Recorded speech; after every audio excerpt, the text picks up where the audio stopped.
Hello, everyone. Welcome to Brave New Hollywood. My guest today is filmmaker Angela Shelton, and one of the subjects of her new film, The Hammer. We're here with Doc Dixon. We're going to jump right into the film and talk about this incredible true story that I think everyone's going to enjoy. Angela, to you first. First of all, how did this story come your way? How did you find out about it? I was good friends with Andy. And I was at his house, honestly. And when you hang out with Andy, he tells you prison stories. And I was about to get married. And he was like, oh, I'll tell you a love story. And so he starts telling me the story of George. And me and my husband both are bawling.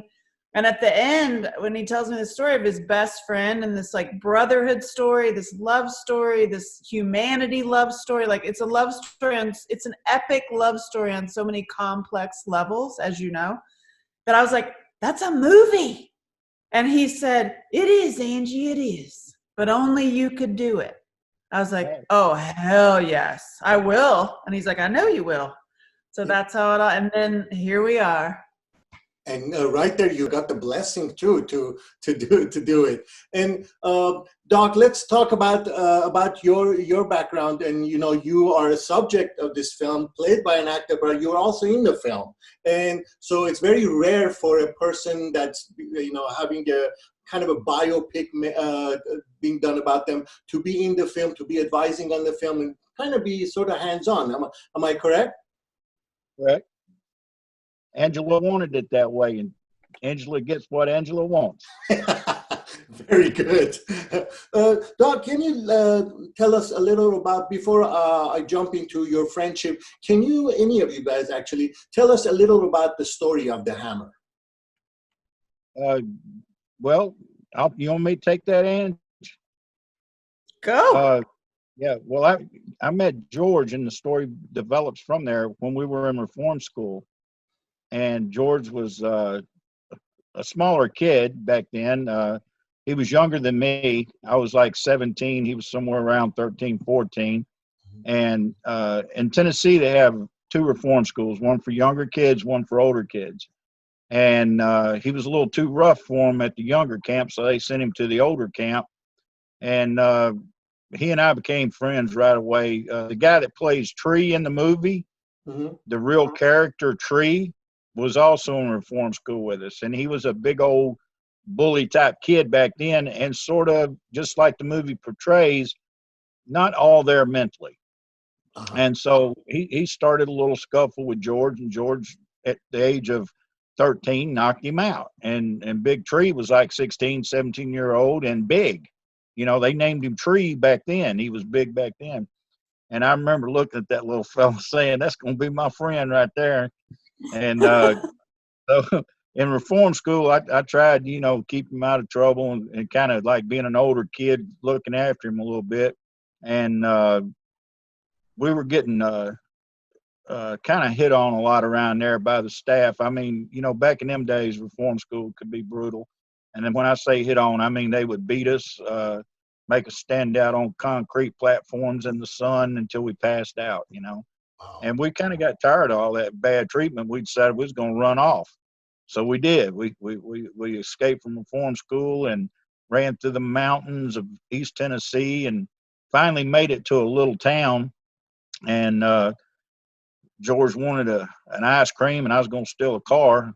Preferably, I liked Cadillacs back then. I was going to steal a Cadillac and get us out of that town. And we dried ourselves and got warm in the back of a laundromat where the heat would come out the back from the vents.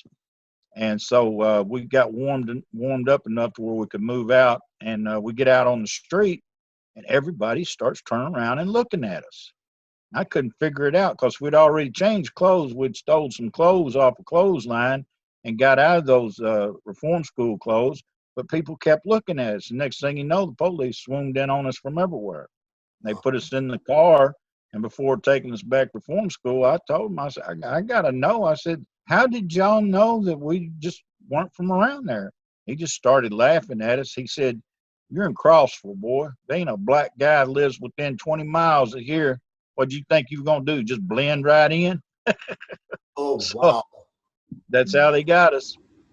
And we went back, but I'm dragging along here. Long story short, we cemented our friendship when we were kids, and later on in life, he got in trouble, went to prison. And of course, being from my family, I grew up with a family full of gangsters and thugs. So I wound up in prison myself. And that's where I reunite with George and all the other guys that we were in reform school with. So this reform school bunch clicked up in prison, and we looked after each other. We inspired each other to do better later on. First off, we were a bunch of wahoos being wild and crazy, even in prison. Prison don't change you. Age and intelligence and growing in your own mind helps you grow. That's a whole nother story about how that happened. But, we stuck together. You make the fight an art form instead of just a brawl. That's what you do, brother. It's your time to own the canvas. You're an artist. Still undefeated George, the Hammer Vulcan! All right, boys, who out? Not George. Knock him out. What's he in for? Robbed a house after he just turned 18. Got 40 years. He don't know what free is. You think he'd hold up against a pro heavyweight?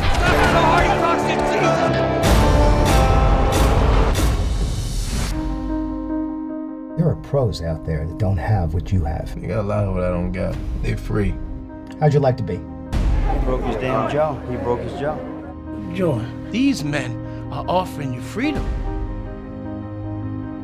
Every time a white man promise something, it come with a catch. You would turn down winning the gold for the United States of America? And Angela, your film basically focuses around the prison time these guys were together. Where did you shoot this film? We shot in New Orleans because we needed so many prisons. And there's a lot of prisons in New Orleans. And also I wanted a wide range of seasons. And it was just the best. I mean, obviously it's nice to shoot in New Orleans because of the incentive, but that was a whole other that's a whole other podcast on like dealing with the behind the scenes of independent filmmaking. What? And in Tennessee, where we wanted to shoot where it happened. The people in the higher ups and the admins of like renting the prisons kind of might know Andy, Doc, and it might not be so friendly. And so we were like, yeah, let's go to New Orleans because you're not going to tell where you are. You're in prison. Right. So it takes place in Tennessee, but we shot it in New Orleans. Right. So you did shoot in a real prison then? Oh, yeah.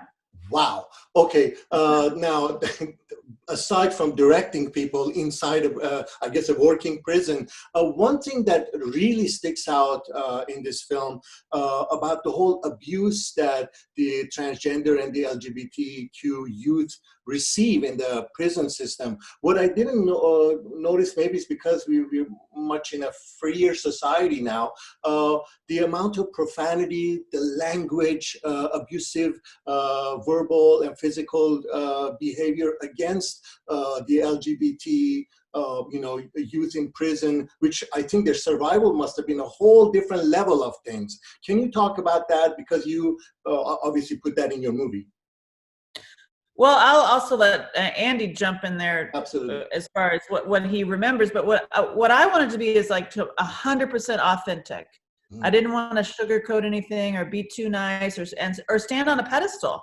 Like it's a matter of like, what pedestal do you want to stand on? What flag, what pole do you want? Because you could pick any. You can pick prison reform, LGBT, Christianity. Like there's a whole bunch of stuff to choose. But I didn't want to choose for you as an audience, But I got to say, like, as abusive as they are, what I really love about the story is that both sides, who's good, who's bad. Like, there's admins, guards that are good and also bad. And, like, it's like, but then sometimes good when they're also bad. And what I loved about back then in 1984 is all of them referred to Crystal, the trans, as she. They were actually politically correct. Right. It's like, that's what you have to, now today is like, you know, shaking people like, no, use the pronouns that they prefer. But I mean, that's like, what are you talking about? But in 1984, they were actually politically correct and didn't even know that term because we didn't even have it. Andy, if you can also talk about the way they're dressed in prison. You know, I see nail polish, the way their hair was done. I've never seen a prison movie like that, where, you know, people are walking around like that, regardless of the abuse and the danger to themselves. Can you talk a little about that, Andy? Sure. In 1970s, even in the late 60s, a reform movement, a very small reform movement, came to prison, and they thought, well, let's let them wear their own clothes. We'll just put prison numbers on it. Give them a little bit of individuality. Let's, you know, let them go to school. Let them have books. You know, this stuff there. The only exception was if you were in the hole. If you were in the hole, you couldn't get anything except a Bible and a pair of shorts and a T-shirt and a blanket, and that's it. But if you weren't in the hole, then you had all these privileges, you know, like you could order a pair of blue jeans and you could get T-shirts and jackets, you know, that they had to be a certain type, but at least they were free world, and free world means people, you know, coming from the outside world. And these were highly sought after stuff, you know, items. So, and privileges. And it made people sort of try to behave themselves a little bit too, so that they could get packages and avail themselves of the privilege. And so the gay people in prison, and see, here's another thing. You had what were called gay people, then you had transgender people, but we didn't call them that back then. They were kind of all lumped together. And then you had what were called punks, who were prison turnouts. And that was basically somebody young comes to prison and somebody gets a hold of him and rapes him enough until, you know, he becomes what they want him to be. Wow. You know, Wow. and a lot of those guys usually get out and have some major psychological problems. But those are A little. Yeah, a little psychological problem, you know. And see, that type of rape that I just talked about is a form of control. Prisons use rape as control. Give you an example. Oh, you think you're tough? You know, you don't want to do what I say? I'm going to move you down there with Billy Ray. And then they move you in with Billy Ray because they know Billy Ray's a sick guy and he's going to beat you up, cut your throat with a razor, and rape you. So, you know, and they know that's going to happen, and they do it anyway because they want to teach this person or that person a lesson. And if they do it often enough, then they know that, you know, they can run the prison. Mm-hmm. Same thing with racial makeup. In our state, most of your blacks are in the west part of the state. Most of your white prisoners are in the east part of the state. And to control those two populations, they threaten the majority of being transferred to the other prison if they misbehave, because no white guy in East Tennessee wants to go west because there's a bunch of black people. No black guy out west wants to go east because there's a bunch of redneck white people, and, you know, and all the gangs and all that stuff that goes with it. So they control the population by use of fear of movement and security, because you feel more secure if you're with your gang or your clique. And so anytime you hear prisons talking about, you know, we're trying to control these gang problems that we have, what they really mean is we're trying to manipulate these gang problems that we don't have into problems, so that, you know, that we're doing this really hard, all you know, crazy job in here, when really they perpetuate it. You know, you could wipe out gangs like that in prison if you wanted to. You could knock them out and do away with them. But if you have a system that has gangs, it's because the administration wants them. I want to be perfectly clear about that. So at certain prisons, the ladies were only allowed to dress up with their feminine outfits on Fridays nights for boxing, and on special occasions, you know, like field day, 4th of July, something like that. oh, they could throw it out. You know, they could get, they had their own little beauty parlor. They'd get together and like the shower scene where they go, George, it's girls' night or something like that, or it's girl time. Well, see, the women or the men, women that, you know, identified as women, they didn't want to shower with a bunch of guys. So the prisoners, you know, the guy prisoners, you know, we respected that. They had their time, we had our time. So they'd go to showers. When they were done, we'd go to showers. You know, you work things out. Isn't it amazing? It's amazing. I thought visually, I kept thinking, how much liberties did they take visually? But to hear this to hear it from Andy's mouth, it is just unbelievable. What you saw in that film is just exactly the way it was. I mean, for a prison movie, it was 250 men in prison, directed by a woman, and we had fun. It was like calm and peaceful, no yelling, really, really fun. I was going to ask you about that. I noticed that a lot of the film takes place in tight corners and big crowds, you know, the cheering crowds around the ring and everything. You're working with a prison, you know, setting and stuff. How difficult was that, shooting in a tight corner between just two actors, or just controlling the crowd while a fight is going on in the ring? As a director, how did you handle that? Well, honestly, we used toys. Me and my DP mapped out the entire movie with little toys, and so and then we had true to scale. He built a to scale boxing ring and little cameras, and we had camera A, camera B, and little dolly tracks. And so every actor had their own little character, because we had 25 days to shoot this. And so I can't just like come into, oh, how do you feel about this boxing fight with John Tate? Let's work it out in the room. I'm like, no.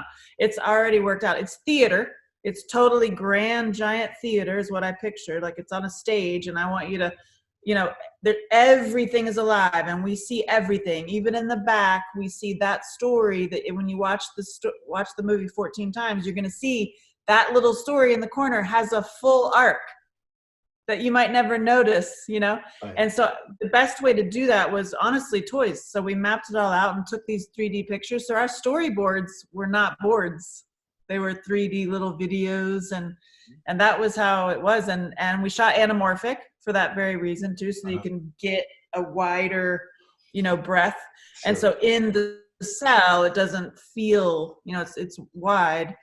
And I wanted it to be really beautiful. There's also no handheld camera. There's only one handheld shot, and it's of the kids escaping when they escaped the reform school, because it was a flashback and they were running. And so I was like, all right, you could do that one shot can be handheld, and that's it.